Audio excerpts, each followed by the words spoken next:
Bismillahirrahmanirrahim. Assalamualaikum warahmatullahi wabarakatuh. Teman-teman yang budiman dimanapun berada yang dirahmati oleh Allah Subhanahu wa Ta'ala, mari kita lanjutkan untuk pembelajaran kitab Fathul Qorib tentang bab Toharoh, yang mana akan dibahas tentang macam-macam air. Dan ini saya tidak membacakan kitabnya, akan tetapi khusus bahasa Indonesia supaya lebih jelas ya untuk bahasa Indonesianya, penjelasannya yang perlu saya jelaskan. Oke, lanjut aja, semoga bermanfaat. Bismillahirrahmanirrahim. Toharoh. Toharoh itu kan bersuci, dalam artian di sini untuk melaksanakan suatu ibadah, dalam artian di sini adalah sholat. Sholat itu kita membutuhkan yang namanya toharoh atau bersuci. Jadi syarat sahnya sholat biar sah, ya kita harus tahu caranya bersuci. Ya, jadi supaya sholat kita bisa diterima, maka sesuci kita harus benar. Yang pertama kita bahas yaitu sesuci. Salah satu syarat sah sholat adalah sesuci, yang disebut toharoh. Apa itu toharoh? Yaitu suatu perbuatan ataupun pekerjaan seperti wudu, mandi, tayamum, menghilangkan najis, yang menjadikan sahnya sholat. Jadi toharoh itu terbagi menjadi dua. Baik itu toharoh yang pertama yaitu toharoh menghilangkan hadas, dan yang kedua yaitu toharoh membersihkan najis atau menghilangkan najis. Ya, yang mana menghilangkan hadas bisa terwakili dengan wudu, mandi ataupun tayamum, dan menghilangkan najis bisa terwakili yang satunya yaitu menghilangkan najis. Lanjut.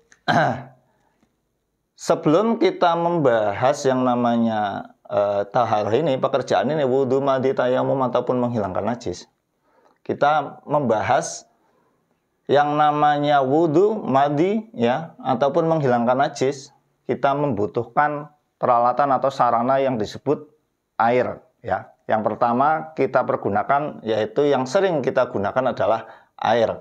Walaupun alat-alat toharoh bukan cuma air, tapi yang paling sering digunakan adalah air. Maka di sini Kiai Musannaf membahas yang pertama yaitu air. Air apa yang bisa digunakan untuk bersuci, yang bisa digunakan untuk toharoh? Nah, di sini Kiai Musannaf membagi yang namanya air yang bisa digunakan untuk toharoh itu semua air yang berasal dari langit, yang turun dari langit ataupun berasal dari bumi, yang keluar dari bumi. Apapun sifatnya dan apapun bentuknya, yang penting berupa air. Yang mana di situ oleh pengarang kitab Takrib itu dibagi menjadi 7. Ya, jenis-jenis air yang bisa digunakan untuk bersuci itu ada 7. Dan 7 itu bisa kita kelompokkan menjadi 2 bagian. Yang pertama yaitu 3 turun dari langit, dan yang kedua yaitu 4 keluar dari bumi. Yang pertama apa saja? Yaitu yang 3 macam air yang turun dari langit, yaitu berupa air hujan. Yang kedua, ya air hujan biasa, air hujan yang biasa terjadi di Indonesia ya, nggak usah saya jelaskan. Yang kedua yaitu air dari hasil hujan salju, seperti yang sekarang terjadi di Eropa ya, banyak terjadi hujan salju yang ada hujan saljunya. Terus juga ada air hujan es, air dari hasil hujan es ya. Ini di Eropa masih terjadi ya, lihat di TV-TV ya. Sekarang banyak terjadi hujan es di belahan Eropa ya. Nah, ini airnya ya, hasilnya, maksudnya es kan bentuknya padat, ketika mencair itu bisa digunakan untuk bersuci. Terus yang kedua yaitu 4 macam air yang keluar dari bumi. Apa aja? Berupa yaitu 1 air laut, 2 air sumur, 3 air sungai, yang keempat yaitu mata air ya. Baik itu besar ataupun kecil ya, sungainya besar ataupun kecil, atau yang disebut bengawan dan lain sebagainya, danau dan lain sebagainya, bisa ya, bisa digunakan untuk bersuci lah. Ini 4 macam ini, selama belum tercampur dengan yang lainnya. Nah, selain itu, selain Kiai Musarrif membagi air tadi, macam-macam air tadi, juga Kiai Musarrif membagi air menurut penggunaannya. Digolongkan lagi air menurut penggolongannya. Penggolongan dalam artian penggunaannya, apakah itu air bisa digunakan untuk bersuci atau tidak? Apakah itu hukumnya makruh atau tidak? Apakah itu haram apa tidak? Nah, di situ terbagi yang pertama.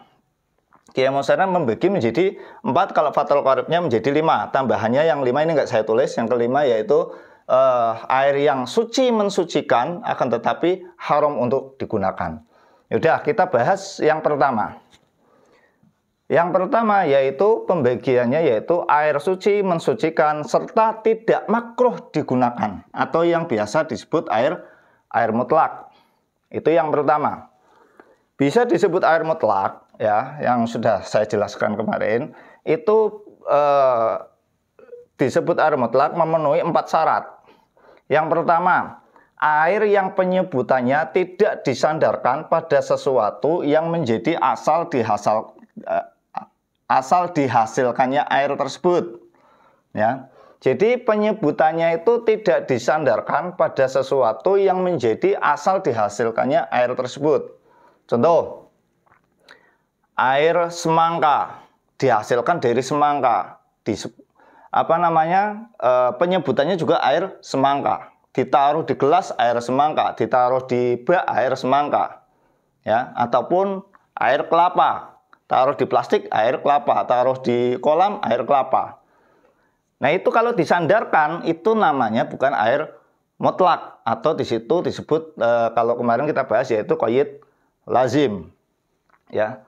Nah, kalau tidak disandarkan maka memenuhi yang disebut air mutlak. Contohnya apa? Air yang berasal dari sumur atau mata air, atau air laut dan lain sebagainya. Yang 7 macam air ini ya tidak disebutkan melalui asal dihasilkannya air tersebut. Contoh air sumur dihasilkan dari sumur. Ketika pindah ke gelas, sudah sumurnya ditinggalkan menjadi air gelas. Tidak disebut air sumur lagi, nggak apa-apa. Atau disebut air saja nggak masalah. Ya, taruh di plastik menjadi air plastik, taruh di kolam menjadi air kolam. Kayak gitu ya. Jadi tidak disandarkan. Belakangnya itu nggak masalah, nggak disandarkan itu nggak jadi masalah. Kayak gitu ya. Nah, atau yang disebut qayyid munfak. Ya, kemarin. Terus yang kedua, airnya steril dari benda lain yang bisa dihindarkan. Steril, tidak bercampur dengan benda lain yang bisa dihindarkan. Maksudnya bisa dihindarkan. Di sini kan seperti contohnya lumut, lumpur, itu kan nggak bisa dihindarkan, ya. Tapi nah ini kan airnya steril. Kalau seperti kecampur dengan lumpur ataupun lumut itu nggak masalah, itu tetap disebut air mutlak karena tidak bisa dihindarkan. Lah yang bisa dihindarkan apa contohnya? Air kopi, air teh dan lain sebagainya, ya. Itu biasa terpisah dengan air, makanya itu nggak masalah. Tapi ketika dicampur kepada air mutlak menjadi air kopi ataupun air teh menjadi bermasalah, ya, karena itu bisa dihindarkan. Nah, ini syaratnya air yang steril dari benda lain yang bisa dihindarkan. Harus steril, nggak boleh bercampur. Nggak boleh bercampur dengan kopi, nggak boleh bercampur dengan teh, ya. Yang bercampur, maksudnya nggak boleh bercampur dengan yang bisa dihindarkan. Kalau nggak bisa dihindarkan itu nggak masalah. Terus yang ketiga, belum dipakai untuk menghilangkan hadas atau najis.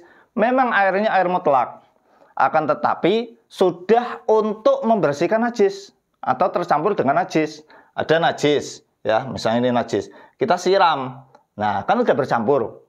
Nah, bekas siramannya itu atau hasil siramannya itu yang istilahnya setelahnya disiram, kan ini bekas siramannya. Misalnya ke pakaian aja, ke pakaian sudah diperas, pakaiannya tadinya ada najisnya, setelah diperas tetes-tetesannya itu, hasil perasannya itu tidak disebut air mutlak karena sudah dipakai untuk menghilangkan hadas. Ya, kalau sudah dipakai untuk menghilangkan hadas atau najis, itu bisa disebut yang nanti air mustakmal atau bisa air najis, air mustakmal, ya, kalau najisnya udah hilang.